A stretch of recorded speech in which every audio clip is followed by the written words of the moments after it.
Hello students, welcome to our channel Classroom for Class 10th.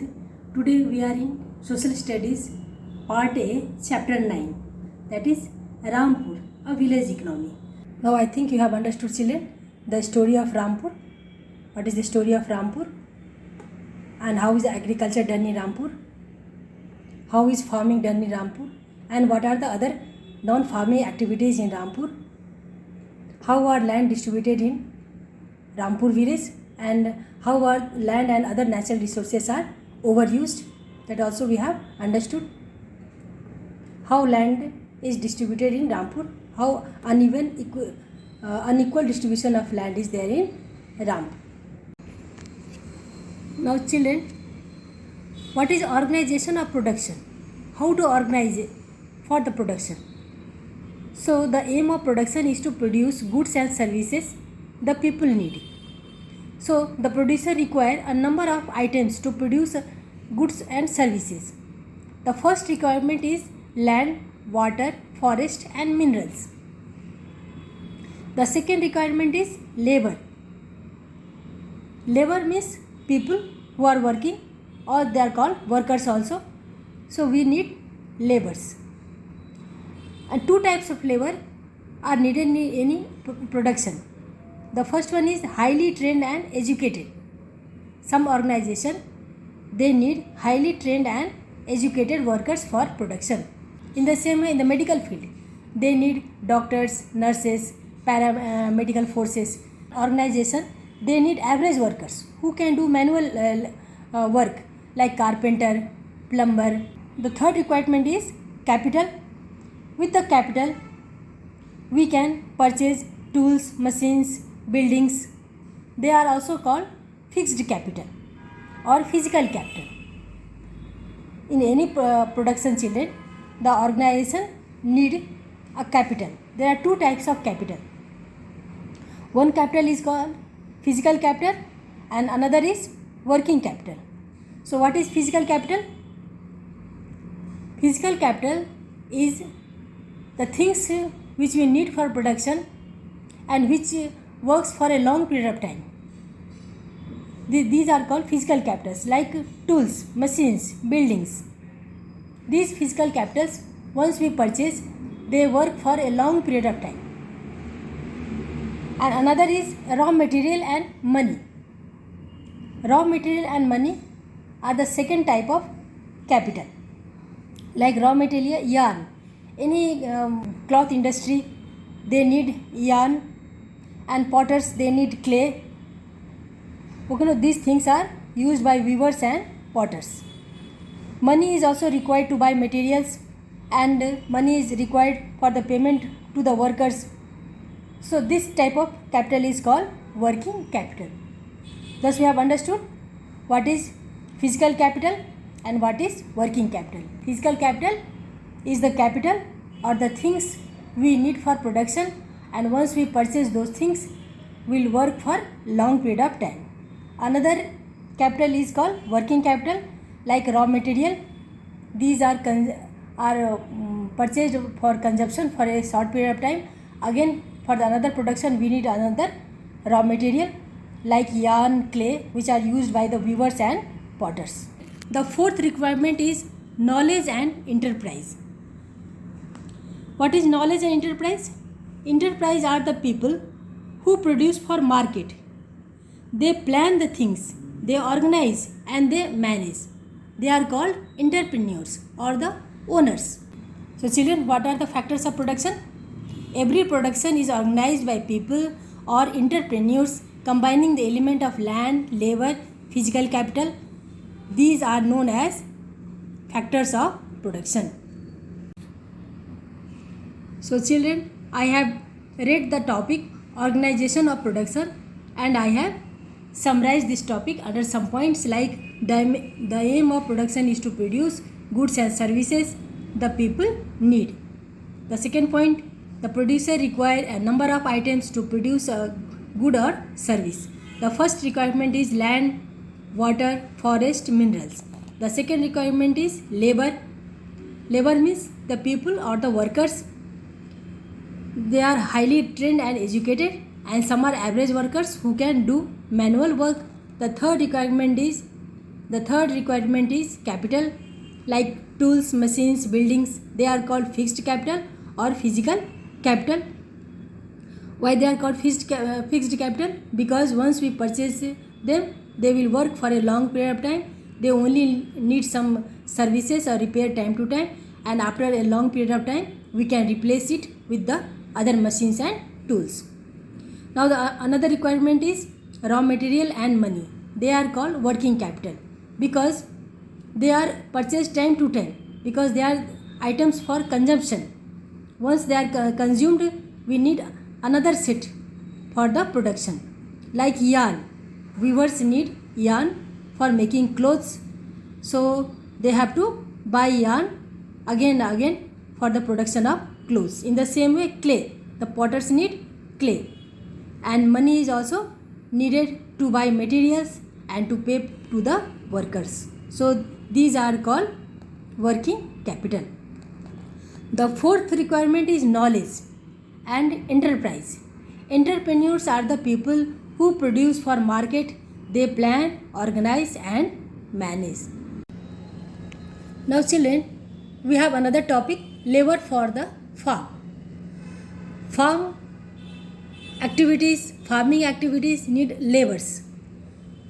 So there are different kind of farmers in the village. Some are small farmers, some are medium farmers and some are large farmers. Medium or large farmers, they need laborers, extra laborers, and so they hire to work on their field.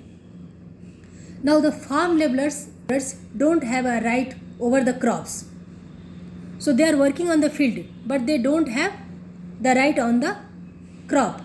They are paid in cash or in kind. Either they are paid with the money or they get the crop which they cultivate. Now the payment or the wages vary from region to region. In some region like Punjab, Haryana, in these areas wages are higher compared to Bihar and Uttar Pradesh. And wages also vary from crop to crop. And one farm activity to another farm activity also wages vary, because the duration of employment is different in different kind of crop harvesting or cultivation. Now the workers are employed either on daily basis or on contract basis. So let us see these points children. Labor for farm. Small farmers cultivate their own land. Medium and large farmers hire farm laborers. Farm laborers don't have a right over land. Farm laborers don't have a right over the crop grown on the land. They are paid wages. Wages can be in cash or in kind. Kind means crop. Wages vary from region to region, from crop to crop, from one farm activity to another farm duration of employment. They are employed on daily basis or on contract. Now students, we have another point.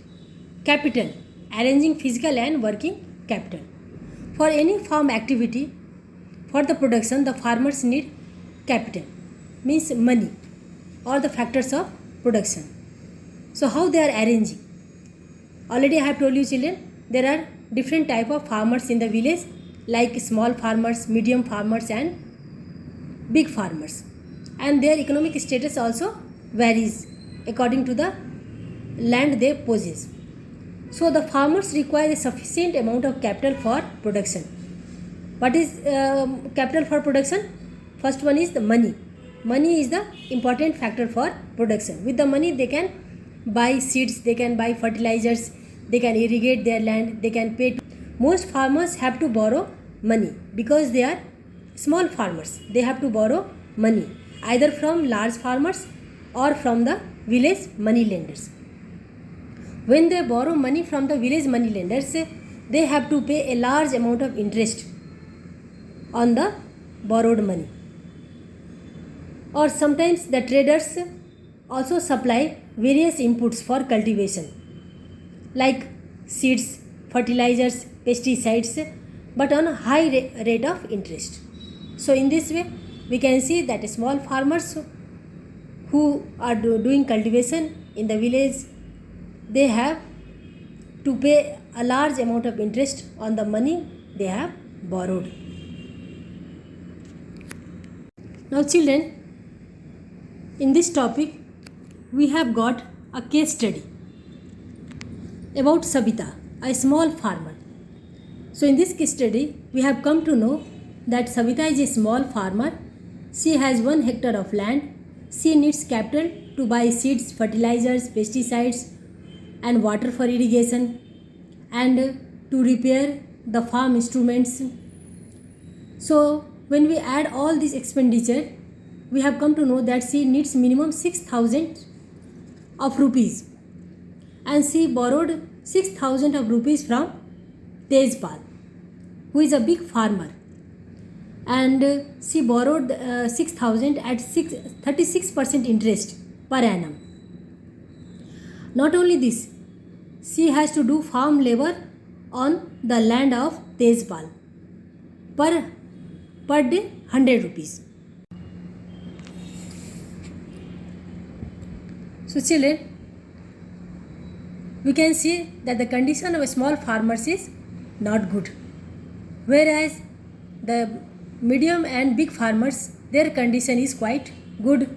I have summarized it under a point like farmers require a sufficient amount of capital for production, that is money. Most farmers have to borrow money either from large farmers or the village money lenders or the traders who supply various inputs for cultivation with high interest rates. Another topic, surplus or loss for the farmer.